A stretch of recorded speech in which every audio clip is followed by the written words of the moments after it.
And welcome back to Shadow of the Apple. Today and tonight, we are bringing you another episode 31 of the Shadow Apple podcast. My name is Dylan. This is Ryan. And today, we should be recapping this last series between the Mets versus Padres and the Yankees Orioles. And Ryan, we made it to this week, made it to the middle of the week. We actually got an episode out actually twice this week. Yeah, it feels like we're recording more than we've ever done. We're on a roll right now. Feels like, um, Yeah, yeah, Yeah, I mean, a big part of that is because, the Mets are starting to play a little bit better, so we've actually had more to talk about. We've actually it's for not sure. just we're not just talking about the Yankees, really. So, um, yeah, and overall, I mean, they won another series. I mean, I think they've only lost one series since the deadline. That's the Brave series. But honestly, they played pretty well again, and there's guys who, once again, we'll talk about. We'll talk about the Wolf game one and game three. I'm so sorry, it's really late. Game one and game three, and were really pretty close games. They they worked their way. So game one basically was a really tight game between Noel McLean and Walker Bueller. uh, with three strikeouts on 103 pitches. He also had four walks, six hits, and only one run allowed. So a pretty solid performance from McLean. Not as much strikeouts as he usually gets, I feel like, but still getting the job done. He's a ground ball strike heavy pitcher. So you can only ask for so much. So he got the job done. Big things were Robert and Bichette getting the um, getting the RBIs to give them the lead and help them keep the lead. And overall, they played really well. Nothing really much to say about I'll say about that game, but they played well. Daniel Dronce got the save, but saying it wasn't available. Game two was honestly, if I were being real with you, Ryan, this series probably should have been a sweep. Um, like to go off just like recapping and talking a little bit more. I think hmm if you get rid of that Rob home run, this series is probably a sweep, and we're probably talking about the Mets a little bit more different right now.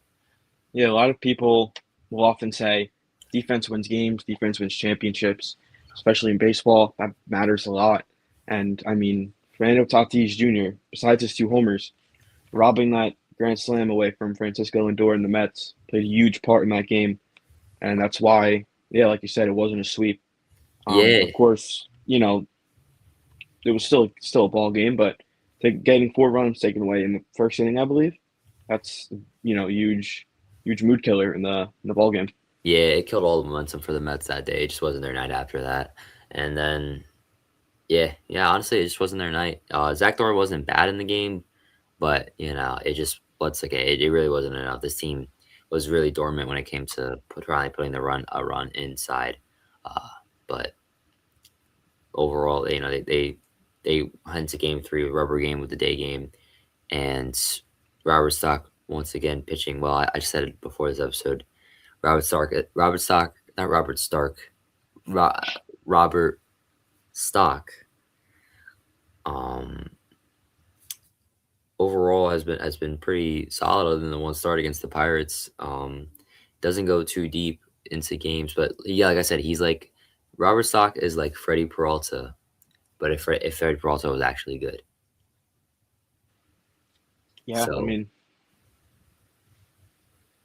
uh yeah, I mean that's you want to go a little more in depth in that, but the way you explained it before we started recording was definitely made a lot of sense.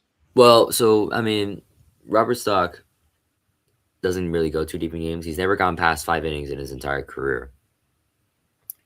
He's been a Triple A guy his whole life fighting for his career. So like I guess and that's maybe not the same pitching or the same pitches, but when it comes to the length and consistency of them, definitely a little similar.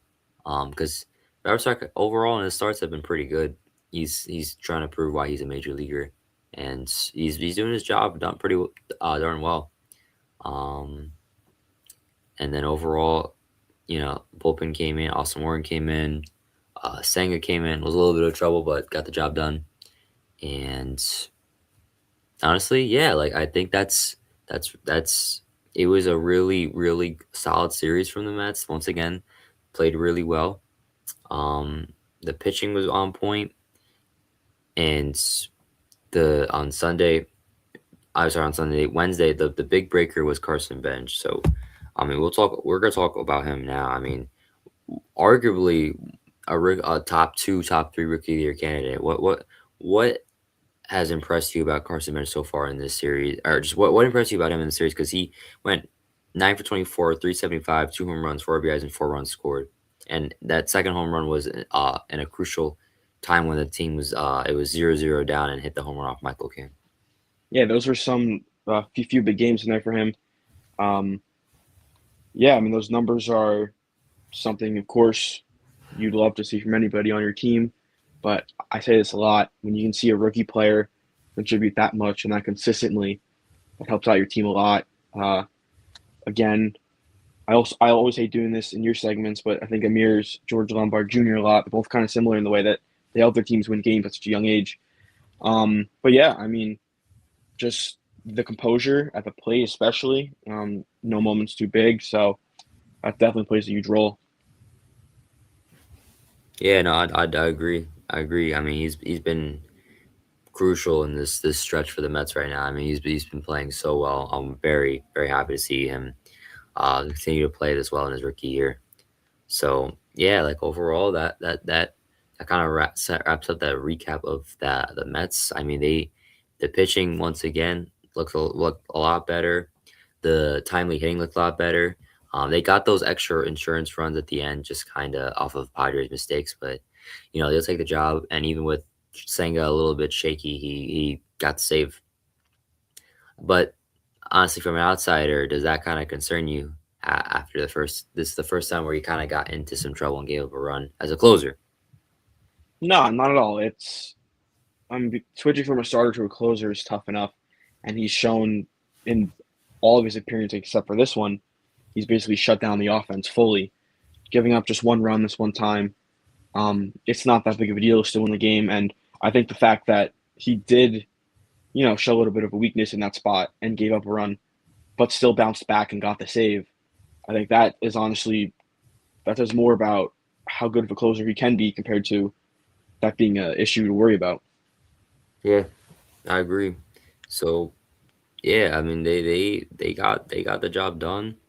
They'll be taking on the Chicago White Sox next. Anything you know or want to say about them? I mean, obviously Murakami's been playing really well, he's having a hell of a season.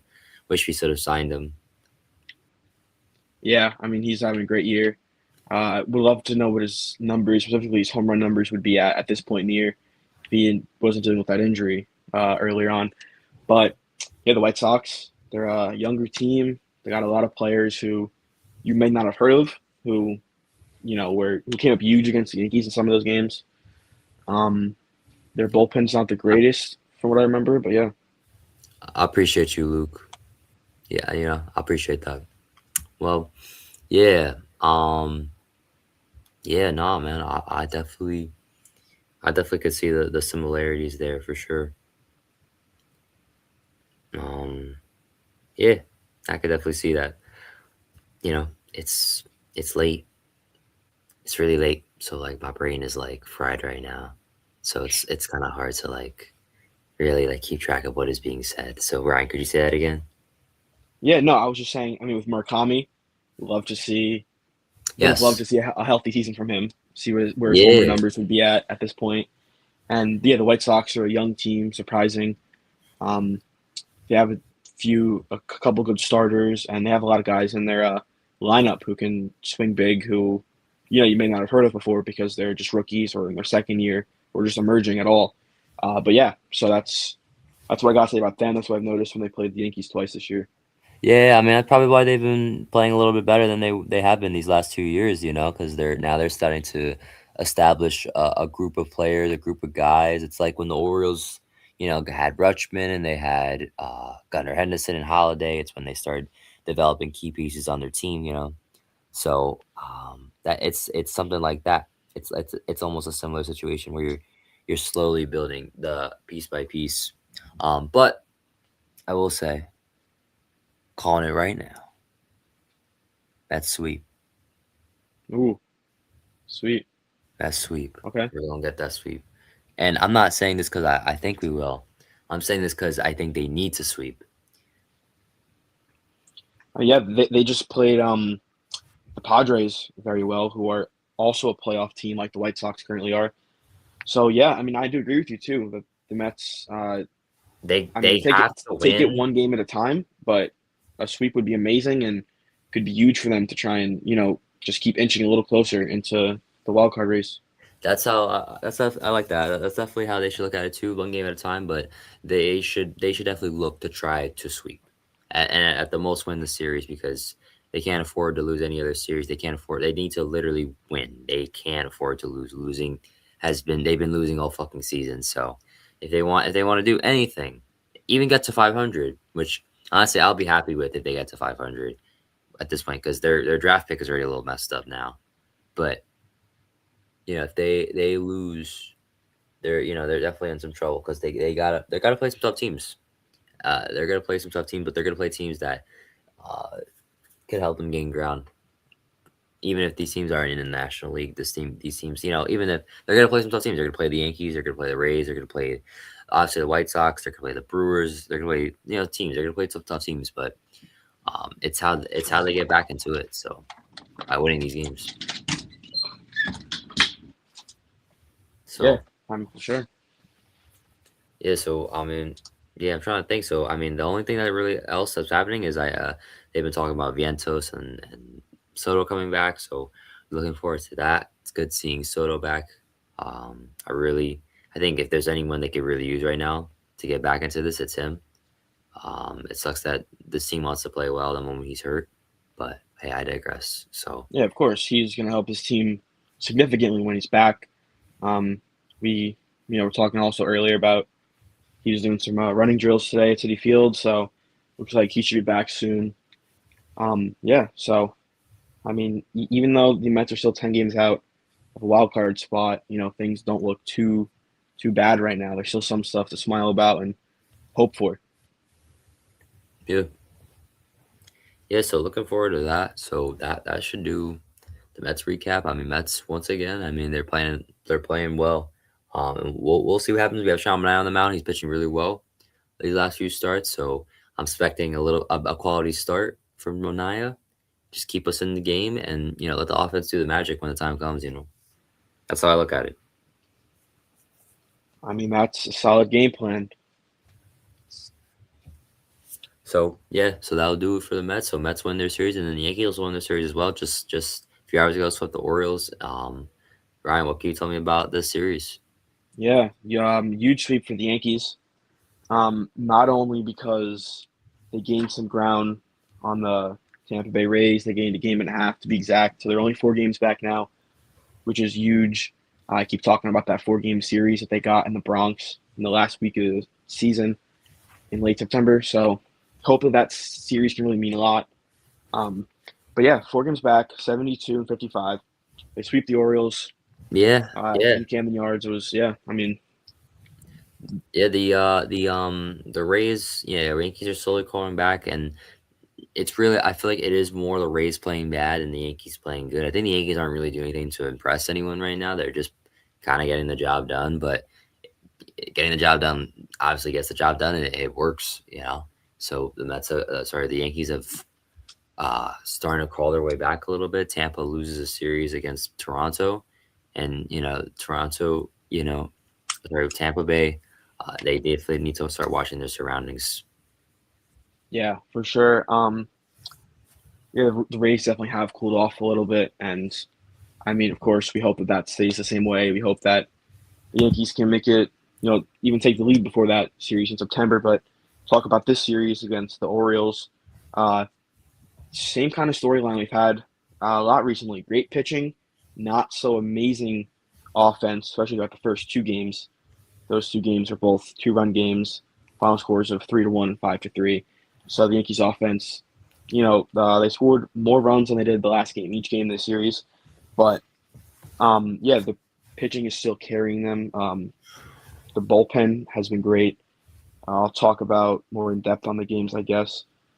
Tuesday, Carlos Rodon's first start back. He went 4 innings, giving up 1 run, and then from there, the bullpen had to come in, take over the rest of the six, not six, yeah, the rest of 6 innings of the game. Top of the third, Trent Grisham hit his 17th homer, put the Yankees up. Hmm. Bottom of the third, Kobe Mayo hit his 17th home run as well, tied it 1-1.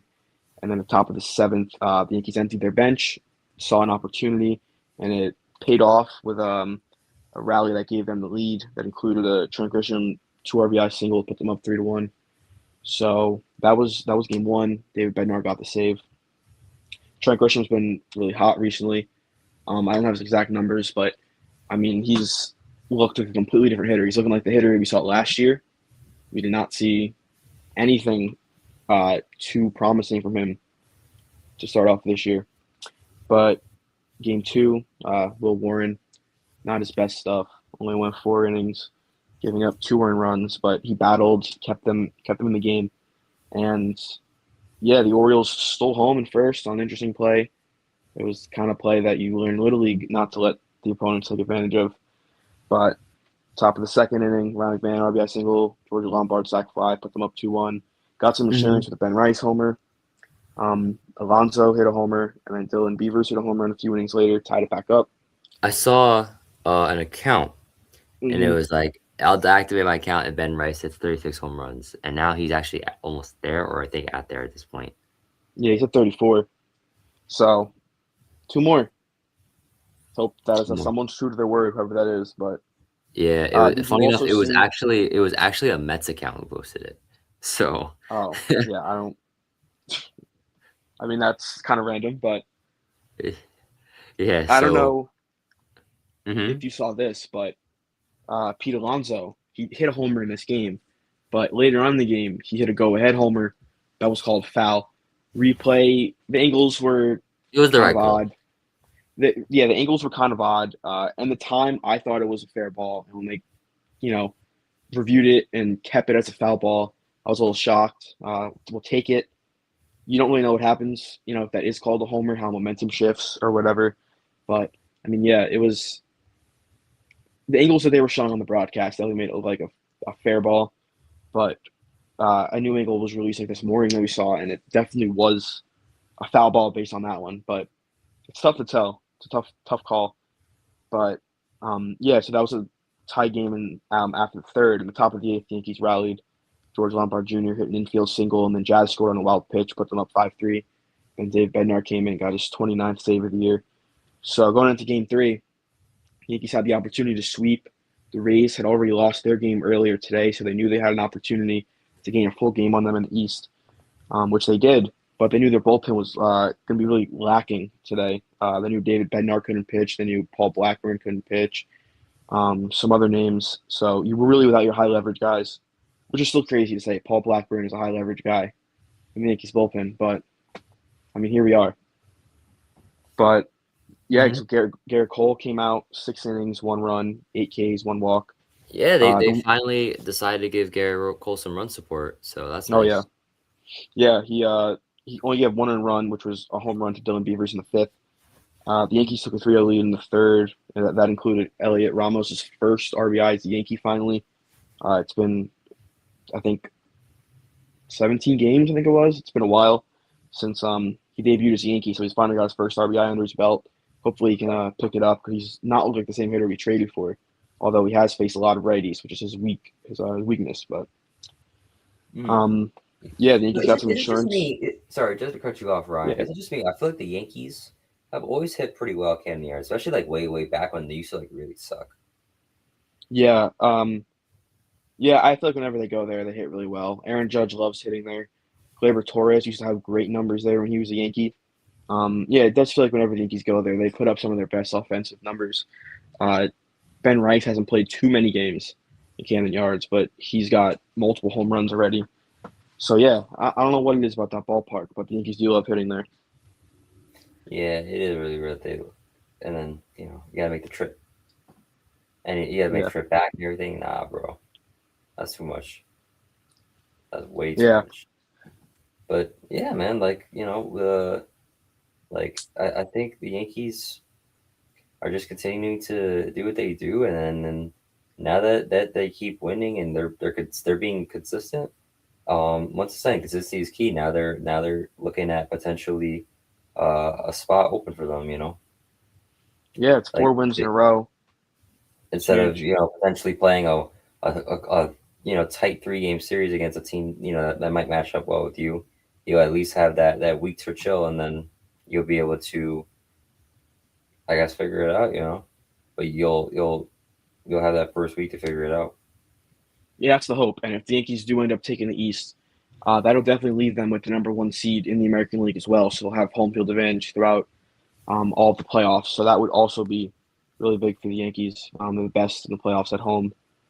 They have not lost a playoff series at home since Aaron Boone took over as manager. So you like that, and I mean, yeah. One thing I want to add about today's game actually was, after Garrett Cole was done after 6 innings of work, the Yankees had already had a lead at that point, Hmm. and Ryan Yarbrough was able to come in and help save the pen because I mentioned they were short, so that was huge from him. 3 innings, 0 runs, 4 strikeouts, got his third save because he pitched 3 innings, and yeah, I mean series sweep, pretty big game, and reset the bullpen for tomorrow when you got another tough opponent. You got the Blue Jays again. We just played them, but this time it's going to be at Yankee Stadium, so that's going to be an interesting series. Cam Schiller on the bump tomorrow. You did say some of his worst starts have been at home, though. Yeah, I did say that before we started recording. Yeah, whenever he's had, rarely, but whenever he has had one of those implosion starts where it seems like the teams are just sitting on his fastball, they all have been at Yankee Stadium. So we hope to not see that tomorrow. But I mean, yeah, that is definitely something to look out for. And one more thing would be Garrett Mhm. Cole got his 1,015th strikeout as a Yankee today, which passed Roger Clemens for 12th on the all-time Yankee strikeout list. It's Yeah, pretty impressive. that's crazy because that shows how long he's been a Yankee. Yeah, but I think it's also really impressive when you consider 2020 there was only a 60 game season. He didn't have many starts that year, and then he missed all of last year as well. So he's really only had like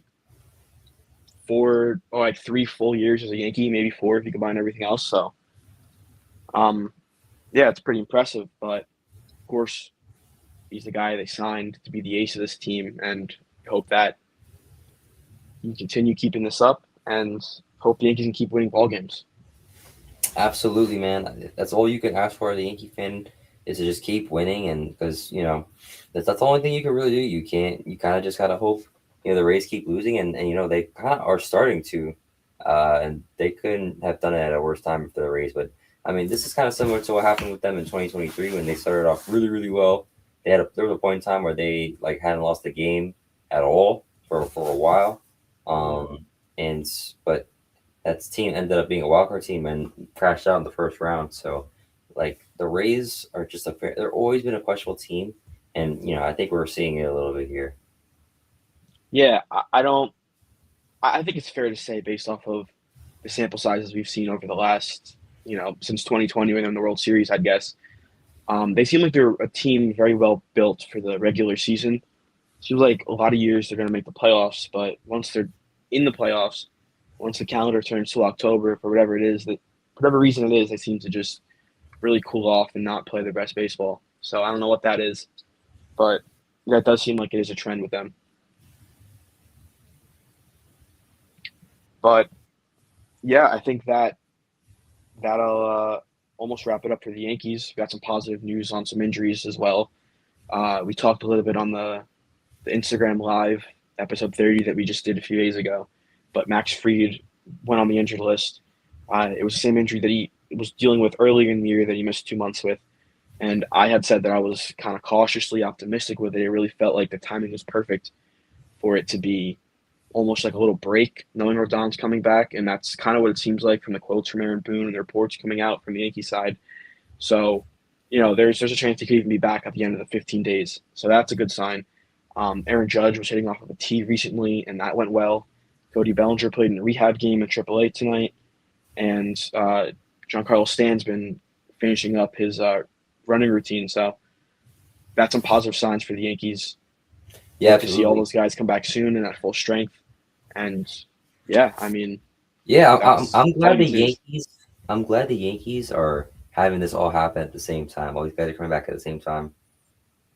Yeah, for sure. I mean, that helps. And the earlier they can all get back and get back into the groove of, playing 9 innings every day and facing real MLB pitching. I mean, for some of these guys, Bellinger has been so long, but I mean, Judge and Stan, it's been months since they've stepped in the batter's box in a major league game. So, um, I hope there's enough time for them to get hot, get to their regular selves for October. But yeah, I think that definitely does it for the Yankees. Do you have any extra closing comments on either team or in baseball in general or anything else? No? All right. Well, I guess that'll do it for episode 31 for the Shadow of the Apple. We'll hopefully have another episode in 3 days when the Mets and the Yankees finish up their new series. Um, yeah, let's go Yankees. And for Dylan, I guess I got to say, let's go Mets.